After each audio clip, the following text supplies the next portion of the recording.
মানব কল্যাণ। আবুল ফজল। লেখক পরিচিতি। আবুল ফজলের জন্ম 1903 খ্রিস্টাব্দের 1 জুলাই চট্টগ্রামের সাতকানিয়ায়। তার পিতার নাম ফজলুর রহমান। তিনি চট্টগ্রাম ও ঢাকায় তার শিক্ষা জীবন অতিবাহিত করেন। স্কুল শিক্ষক হিসেবে কর্মজীবন শুরু করে প্রায় 30 বছর কলেজে অধ্যাপনা করেছেন। চট্টগ্রাম বিশ্ববিদ্যালয়ের উপাচার্য ও রাষ্ট্রপতির উপদেষ্টার দায়িত্ব পালন করেন তিনি। সমাজ ও সমকাল সচেতন সাহিত্যিক ও প্রগতিবাদী বুদ্ধিজীবী হিসেবে তিনি সমধিক খ্যাত। ছাত্র জীবনেই যুক্ত হন বুদ্ধির মুক্তি আন্দোলনে। অন্যদের সঙ্গে প্রতিষ্ঠা করেন মুসলিম সাহিত্য সমাজ। কথা শিল্পী হিসাবে পরিচিতি অর্জন করলেও তিনি ছিলেন মূলত চিন্তাশীল প্রাবন্ধিক। তার প্রবন্ধে সাহিত্য, সংস্কৃতি, সমাজ ও রাষ্ট্র সম্পর্কে গভীর ও স্বচ্ছ দৃষ্টির পরিচয় বিধৃত। আধুনিক অসাম্প্রদায়িক জীবনবোধ, স্বদেশ ও ঐতিহ্যপ্রীতি, মানবতা ও শুভবোধ তার সাহিত্যকর্মের প্রতিপাদ্য বিষয়। তার উল্লেখযোগ্য গ্রন্থের মধ্যে রয়েছে উপন্যাস, চৌচির, রাঙা প্রভাত, গল্পগ্রন্থ মাটির পৃথিবী, মৃতের আত্মহত্যা, প্রবন্ধ সাহিত্য সংস্কৃতি সাধনা, সাহিত্য সংস্কৃতি ও জীবন, সমাজ সাহিত্য রাষ্ট্র, মানবতন্ত্র, 21 মানে মাথা নত না করা, দিনলিপি, রেখাচিত্র, দুর্দিনের দিনলিপি। সাহিত্যকৃতির জন্য তিনি বাংলা একাডেমি পুরস্কার সহ বিভিন্ন পুরস্কারে ভূষিত হয়েছেন। 1983 খ্রিস্টাব্দের 4 মে চট্টগ্রামে তার জীবনাবসান ঘটে। মানব কল্যাণ এ শিরোনাম আমার দেওয়া নয়। আমার প্রচলিত ধারণা আর চলতি কথায় মানব কল্যাণ কথাটা অনেকখানি সস্তা আর মামুলি অর্থেই ব্যবহৃত হয়ে থাকে। একমুষ্টি ভিক্ষা দেওয়াকেও আমরা মানব কল্যাণ মনে করে থাকি। মনুষ্যত্ব বোধ আর মানব মর্যাদাকে এতে যে ক্ষুণ্ণ করা হয় তা সাধারণত উপলব্ধি করা হয় না। ইসলামের নবী বলেছেন, ওপরের হাত সবসময় নিচের হাত থেকে শ্রেষ্ঠ। নিচের হাত মানে যে মানুষ হাত পেতে গ্রহণ করে, ওপরের হাত মানে দাতা, যে হাত তুলে অপর থেকে অনুগ্রহ বর্ষণ করে। দান বা ভিক্ষা গ্রহণকারীর দীনতা তার সর্ব অবয়বে কিভাবে প্রতিফলিত হয় তার বীভৎস দৃশ্য কার না নজরে পড়েছে। মনুষ্যত্ব আর মানব মর্যাদার দিক থেকে অনুগ্রহকারী আর অনুগৃহীতের মধ্যে আকাশ পাতাল তফাৎ। একথা ব্যক্তির বেলায় যেমন সত্য, তেমনি দেশ আর রাষ্ট্রের বেলায় বরং অধিকতর সত্য। কারণ রাষ্ট্র জাতির যৌথ জীবন আর যৌথ চেতনারই প্রতীক। রাষ্ট্রের দায়িত্ব শুধু প্রশাসন চালানোই নয়, জাতিকে আত্মমর্যাদা সম্পন্ন করে তোলাও রাষ্ট্রের এক বৃহত্তর দায়িত্ব। যে রাষ্ট্র হাতপাতা আর চাটুকারিতাকে প্রশ্রয় দেয়, সে রাষ্ট্র কিছুতেই আত্মমর্যাদা সম্পন্ন নাগরিক সৃষ্টি করতে পারে না। তাই মানব কল্যাণ অর্থে আমি দয়া বা করুণার বশবর্তী হয়ে দান খয়রাতকে মনে করি না। মনুষ্যত্বের অবমাননা যে ক্রিয়াকর্মের অবশ্যম্ভাবী পরিণতি, তাকে কিছুতেই মানব কল্যাণ নামে অভিহিত করা যায় না। মানব কল্যাণের উৎস মানুষের মর্যাদা বোধ বৃদ্ধি আর মানবিক চেতনা বিকাশের মধ্যেই নিহিত। একদিন এক ব্যক্তি ইসলামের নবীর কাছে ভিক্ষা চাইতে এসেছিল। নবী তাকে একখানা কুড়াল কিনে দিয়ে বলেছিলেন, এটি দিয়ে তুমি বন থেকে কাঠ সংগ্রহ করে বাজারে বিক্রি করে জীবিকা রোজগার করোগে। এভাবে তিনি লোকটিকে শুধু স্বাবলম্বনের পথ দেখাননি, সে সঙ্গে দেখিয়ে দিয়েছিলেন মর্যাদাবান হওয়ার, মর্যাদার সাথে জীবন যাপনের উপায়ও। মানুষকে মানুষ হিসাবে এবং মানবিক বৃত্তির বিকাশের পথেই বেড়ে উঠতে হবে, আর তার যথাযথ ক্ষেত্র রচনাই মানব কল্যাণের প্রাথমিক সোপান। সে সোপান রচনাই সমাজ আর রাষ্ট্রের দায়িত্ব। সমাজের ক্ষুদ্রতম অঙ্গ বা ইউনিট পরিবার, সে পরিবারকেও পালন করতে হয় দায়িত্ব। কারণ মানুষের ভবিষ্যৎ জীবনের সূচনা সেখান থেকেই। ধীরে ধীরে ব্যাপকতর পরিধিতে যখন মানুষের বিচরণ হয় শুরু, তখন সে পরিধিতে যেসব প্রতিষ্ঠানের সঙ্গে তার সংযোগ ঘটে, তা শিক্ষা কিংবা জীবিকা সংক্রান্ত যা হোক না, তখন সে দায়িত্ব ওইসব প্রতিষ্ঠানের উপর বর্তায়। তবে তা অনেকখানি নির্ভর করে অনুকূল পরিবেশ ও ক্ষেত্র গড়ে তোলার উপর। মানব কল্যাণ স্বয়ম্ভু বিচ্ছিন্ন, সম্পর্ক রহিত হতে পারে না।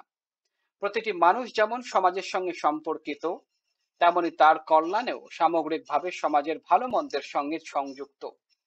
উপলব্ধি ছাড়া মানব কল্যাণ স্রেফ দান খয়রাত আর কাঙালি ভোজনের মতো মানব মর্যাদার অবমাননাকর এক পদ্ধতি না হয়ে যায় না, যা আমাদের দেশ আর সমাজে হয়েছে। এসবকে বাহবা দেওয়ার এবং এসব করে বাহবা করবার লোকেরও অভাব নেই সেই দেশে। আসল কথা, মানুষের মনুষ্যত্বকে বাদ দিয়ে স্রেফ তার জৈব অস্তিত্বের প্রতি সহানুভূতিশীল এ ধরনের মানব কল্যাণ কিছুমাত্র ফলপ্রসূ হতে পারে না। এ হেন মানব কল্যাণের কুৎসিত ছবি দেখার জন্য দূর দূরান্তে যাওয়ার প্রয়োজন নেই। আমাদের আশেপাশে চারিদিকে তাকিয়ে দেখলেই তা দেখা যায়। বর্তমানে মানব কল্যাণ অর্থে আমরা যা বুঝি তার প্রধানতম অন্তরায় রাষ্ট্র, জাতি, সম্প্রদায় ও গোষ্ঠীগত চেতনা, যা মানুষকে মেলায় না করে বিভক্ত।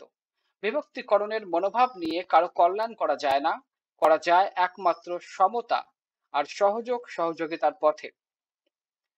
সত্যিকার মানব কল্যাণ মহৎ চিন্তা ভাবনারই ফসল। বাংলাদেশের মহৎ প্রতিভারা সবাই মানবিক চিন্তা আর আদর্শের উত্তরাধিকার রেখে গেছেন। দুঃখের বিষয়, সে উত্তরাধিকারকে আমরা জীবনে প্রয়োগ করতে পারিনি। বিদ্যাপতি, চণ্ডীদাস থেকে লালন প্রমুখ কবি এবং অপেক্ষাকৃত আধুনিককালে রবীন্দ্রনাথ, নজরুল সবাই তো মানবিক চেতনার উদাত্ত কণ্ঠস্বর। বঙ্কিমচন্দ্রের অবিস্মরণীয় সাহিত্যিক উক্তি, তুমি অধম তাই বলিয়া আমি উত্তম না হইব কেন, এ গভীর মূল্যবোধেরই উৎসারণ। এ প্রসঙ্গে রবীন্দ্রনাথের নিম্নলিখিত উক্তিটিও স্মরণীয়: relationship is the fundamental truth of the world of appearance. কবি এই উক্তিটি করেছিলেন তার হিবার্ট বক্তৃতামালায়। অন্তর্জগতের বাইরে যে জগৎকে আমরা অহরহ দেখতে পাই, তার মৌলিক সত্য পারস্পরিক সংযোগ সহযোগিতা। কবি যাকে রিলেশনশিপ বলেছেন, সে সংযোগ বা সম্পর্কের অভাব ঘটলে মানব কল্যাণ কথাটা স্রেফ ভিক্ষা দেওয়া নেওয়ার সম্পর্কের পরিণত হয়। মানব কল্যাণ অলৌকিক কিছু নয়, এ এক জাগতিক মানব ধর্ম। তাই এর সাথে মানব মর্যাদার তথা হিউম্যান ডিগনিটির সম্পর্ক অবিচ্ছেদ্য। আজ পৃথিবীর দিকে তাকিয়ে দেখলে কি দেখতে পাই? দেখতে পাই দুস্থ, অবহেলিত, বাস্তুহারা, স্বদেশ বিতাড়িত মানুষের সংখ্যা দিন দিনই বেড়ে চলেছে। সে সঙ্গে বৃদ্ধি পেয়েছে রিলিফ, রিহ্যাবিলিটেশন ইত্যাদি শব্দের ব্যাপক প্রয়োগ। রেড ক্রস ইত্যাদি সেবাধর্মী সংস্থার সংখ্যা বৃদ্ধি কি প্রমাণ করে না মানব কল্যাণ কথাটা স্রেফ মানব অপমানে পরিণত হয়েছে? মানুষের স্বাভাবিক অধিকার আর মর্যাদার স্বীকৃতি আর প্রতিষ্ঠা ছাড়া মানব কল্যাণ মানব অপমানে পরিণত না হয়ে পারে না। কালের বিবর্তনে আমরা এখন আর ট্রাইব বা গোষ্ঠীবদ্ধ জীব নই, বৃহত্তর মানবতার অংশ। তাই গো অফ হিউম্যানিটিকে বিচ্ছিন্ন, বিক্ষিপ্ত কিংবা খণ্ডিত ভাবে দেখা বা নেওয়া যায় না, তেমনি নেওয়া যায় না তার কল্যাণ কর্মকেও খণ্ডিত করে। দেখতে মানুষও অন্য একটা প্রাণী মাত্র, কিন্তু ভেতরে মানুষের মধ্যে রয়েছে এক অসীম ও অনন্ত সম্ভাবনার বীজ। যে সম্ভাবনার স্ফুটনের সুযোগ দেওয়া, ক্ষেত্র রচনা আর তাতে সাহায্য করাই শ্রেষ্ঠতম মানব কল্যাণ। সেটা তুচ্ছ তাচ্ছিল্য কিংবা কোনো রকম অপমান অবমাননার পথে হতে পারে না। হালে যে দর্শনকে অস্তিত্ববাদ নামে অভিহিত করা হয়, ইংরেজিতে যাকে বলা হয় এক্সিস্টেন্সিয়ালিজম, তারও মূল কথা ব্যক্তি মানুষের অস্তিত্বকে স্বীকৃতি দান। বল প্রয়োগ কিংবা সামরিক শাসন দিয়ে মানুষকে তাবেদার কিংবা চাটুকার বানাতে পারা যায়, কিন্তু প্রতিষ্ঠা করা যায় না মানব মর্যাদার আসনে। সব কর্মের সাথে শুধু যে ব্যক্তিগত সম্পর্ক থাকে তা নয়, তার সামাজিক পরিণতি তথা সোশ্যাল কনসিকুয়েন্সও অবিচ্ছিন্ন। যেহেতু সব মানুষই সমাজের অঙ্গ, তাই সব রকম কল্যাণ কর্মেরও রয়েছে সামাজিক পরিণতি। এর সত্যতা অনেক সময় ভুলে থাকা হয়, বিশেষত যখন দৃষ্টি থাকে ঊর্ধ্ব দিকে তথা পরলোকের পানে। স্রেফ সদিচ্ছার দ্বারা মানব কল্যাণ সাধিত হয় না। সব ধর্ম আর ধর্ম প্রবর্তকেরা বারংবার নির্দেশ দিয়েছেন মানুষের ভালো করো, মানুষের কল্যাণ করো, সুখ শান্তি দান করো মানুষকে। এমনকি সর্বজীবে হিতের কথাও বলা হয়েছে। অতএব আমাদের দৃষ্টিভঙ্গি পাল্টাতে হবে, সমস্যার মোকাবেলা করতে হবে নতুন দৃষ্টিকোণ থেকে, নতুন পদ্ধতিতে। যা হবে বৈজ্ঞানিক, রেশনাল ও সুবুদ্ধি নিয়ন্ত্রিত। সমস্যা যত বড় আর যত ব্যাপকই হোক না, তার মোকাবেলা করতে হবে সাহস আর বুদ্ধিমত্তার সাথে। এড়িয়ে গিয়ে কিংবা জোড়াতালি দিয়ে কোনো সমস্যারই সমাধান করা যায় না। আমাদের বিশ্বাস, মুক্ত বুদ্ধির সহায়তায় সুপরিকল্পিত পথেই কল্যাণময় পৃথিবী রচনা সম্ভব। একমাত্র মুক্ত বিচার বুদ্ধির সাহায্যেই বিজ্ঞানের অভাবনীয় আবিষ্কারকে ধ্বংসের পরিবর্তে সৃজনশীল মানবিক কর্মে করা যায় নিয়োগ।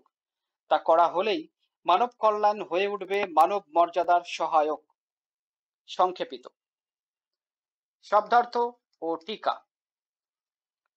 অনুগৃহীত, অনুগ্রহ বা আনুকূল্য পেয়েছে এমন, উপকৃত। মনীষা, বুদ্ধি, মনন, প্রতিভা, মেধা, প্রজ্ঞা। রেশনাল, বিচার বুদ্ধি সম্পন্ন, বিচক্ষণ, যুক্তিসম্মত, রেশনাল। মুক্ত বুদ্ধি, সংকীর্ণতা ও গোঁড়ামি মুক্ত উদার মানসিকতা।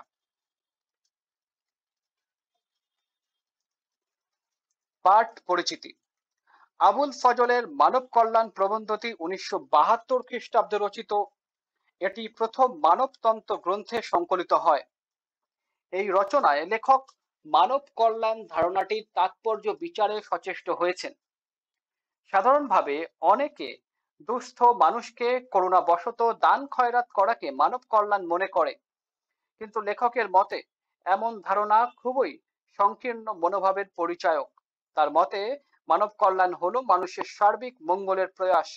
এ কল্যাণের লক্ষ্য সকল অবমাননাকর অবস্থা থেকে মর্যাদাপূর্ণ অবস্থায় মানুষের উত্তরণ ঘটানো।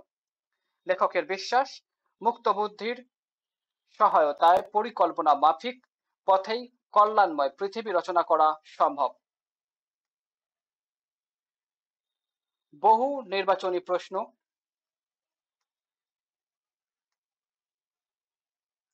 সৃজনশীল প্রশ্ন। নিজে করো।